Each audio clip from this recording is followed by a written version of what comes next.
In this video, I will show you how to twist a cord.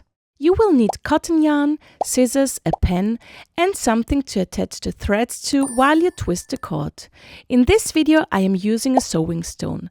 However, you can also attach your threads to a door or window handle.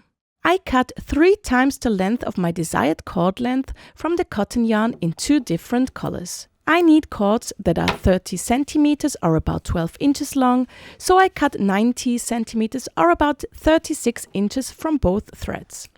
Then I knot the 2 threads at both ends.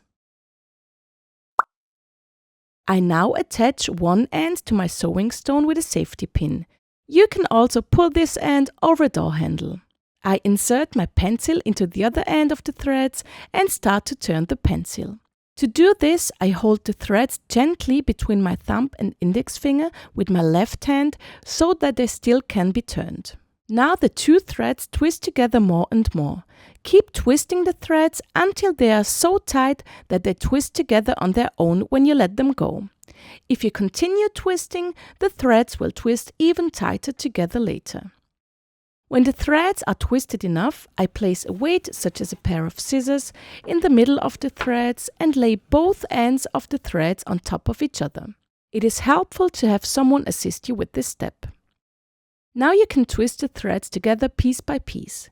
If they don't twist together nicely, you can try to straighten the threads.